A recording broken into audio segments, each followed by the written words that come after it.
Hey everybody, Punisher88 here. So today I'm finally doing my movie review of Guardians of the Galaxy Volume 2. And I figured people have had more than enough time to go see it. But for those of you out there who still haven't, well, I apologize ahead of time in case I drop any spoilers or whatnot. So, without further ado, let's get to this review, shall we? Let me just pull up my notes here, and we'll be ready to rock and roll. Alright, so with planet-sized, pun intended, expectations surrounding its release, Guardians of the Galaxy Volume 2 and writer-director James Gunn automatically faced a tremendous challenge, and that was, can a second adventure starring Marvel's most bizarre band of misfits really retain the same quirky charm, sense of freshness, and overall weird and cosmically comedic tone of the first movie while really pushing the franchise forward? And the answer to that is both yes and no. So, there's no question that Guardians of the Galaxy Volume 2, I'm going to just keep calling it that, even though I know it's just Part 2, but, you know, we'll go along with it, is missing the sheer delight of discovering this corner of the Marvel Universe on screen for the first time. And the joke of seeing a potty-mouthed, talking raccoon fire off snarky asides while blowing away enemies with high-powered weapons is clearly not a surprise anymore. And all the odd little denizens and Easter eggs lurking in every corner of Gunn's richly imagined universe are, while not predictable, certainly are more anticipated. But Gunn wisely decides to focus on adding more depth to his team. Not to mention their allies and enemies, and they're still such a likable, entertaining bunch that Guardians of the Galaxy Volume 2 succeeds more than anything else as a character piece. You know, every time I say Guardians of the Galaxy Volume 2, someone could probably make a drinking game out of that. Anyway, everybody gets a turn at bat. Almost all the arcs in the film are satisfying and in several cases quite moving, and that's just enough to keep the movie compelling and captivating despite a generally slender plot and a structure that essentially consists of a terrific opening and a knockout ending bridged by a so-so second act.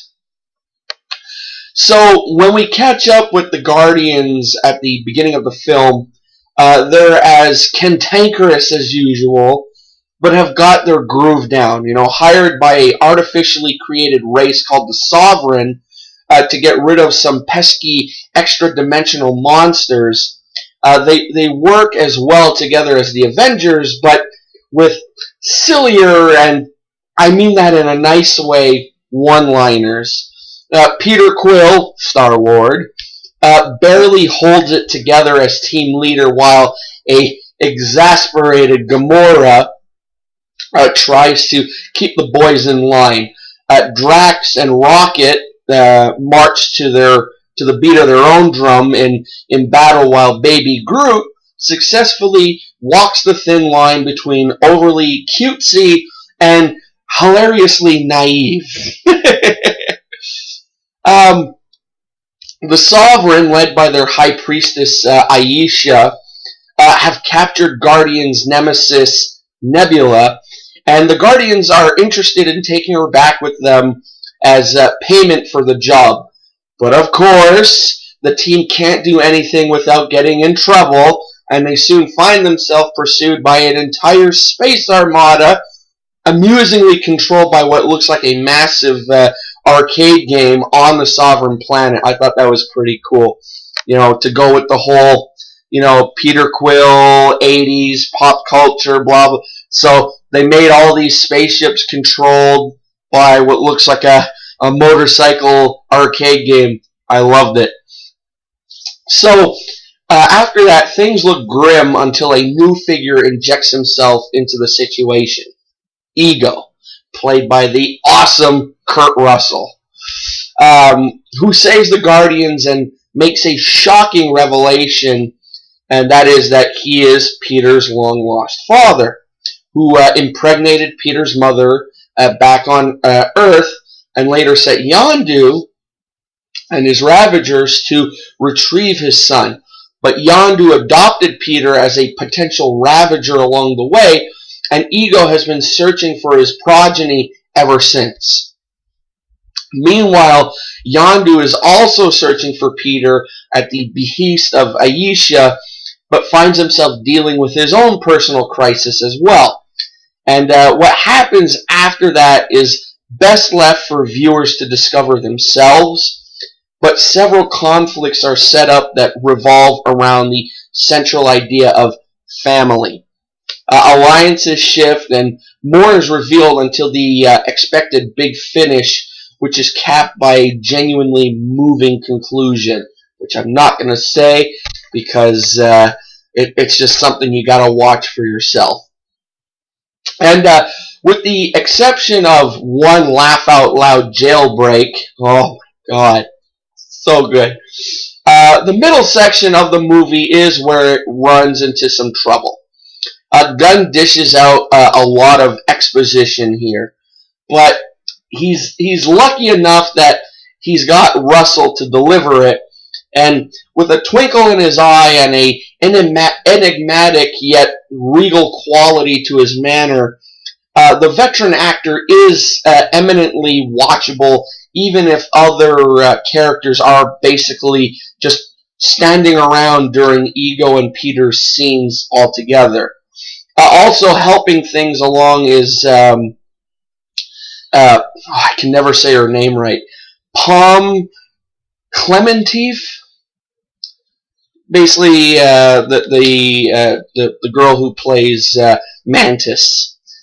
Ego's servant who brings a sweet-natured innocence to the proceedings.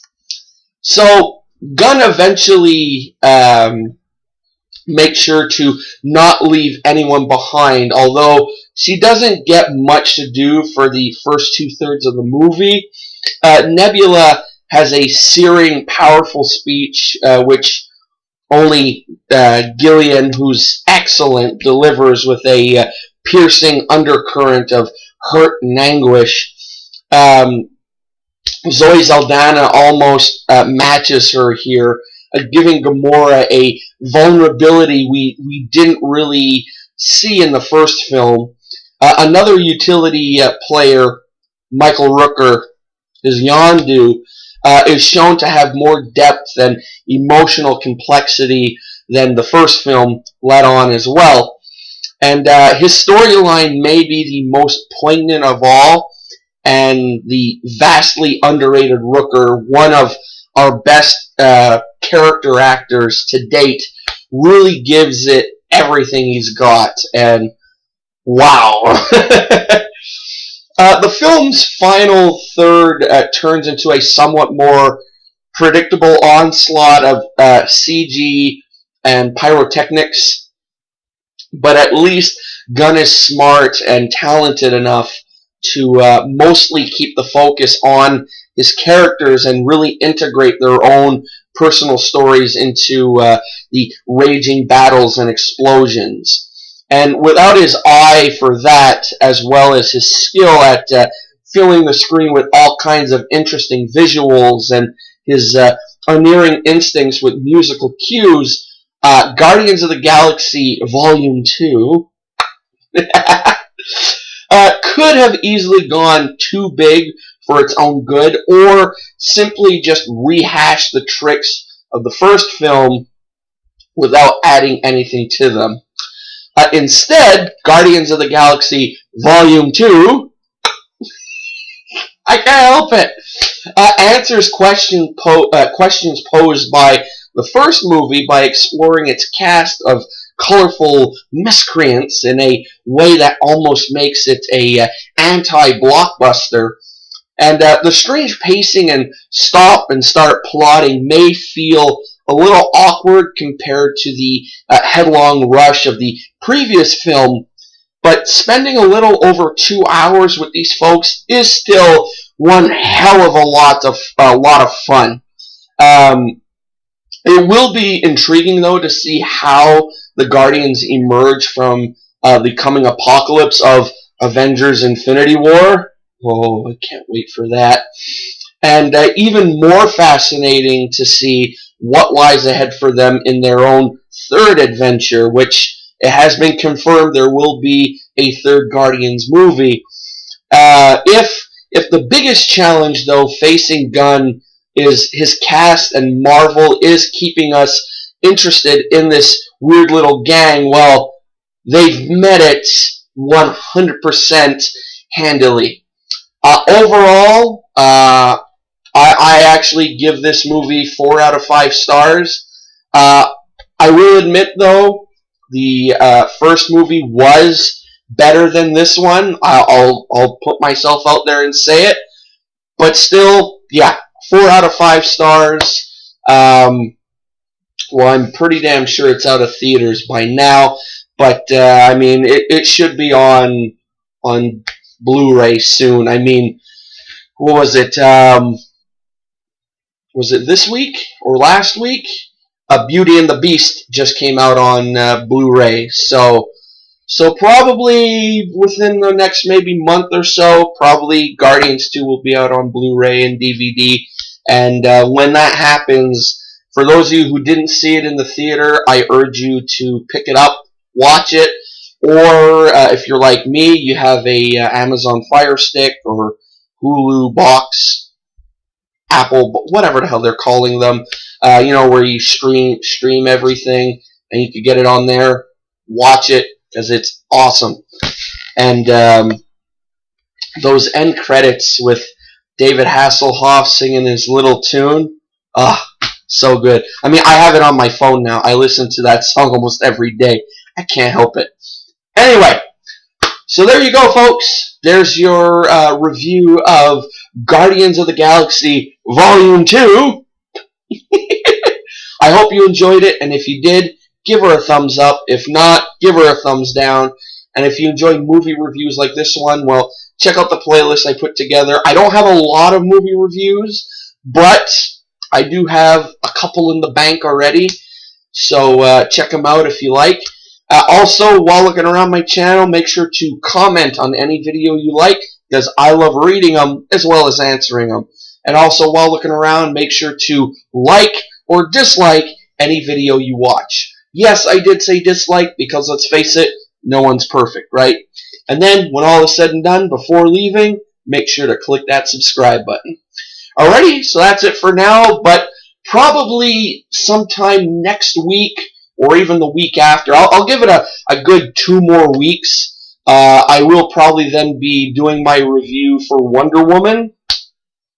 And I was thinking, maybe in the meantime, while I give everyone a nice, a nice stretch of time to actually go see the movie, maybe in that meantime, maybe I might do a review for the new Pirates of the Caribbean movie. Maybe. I'm not sure.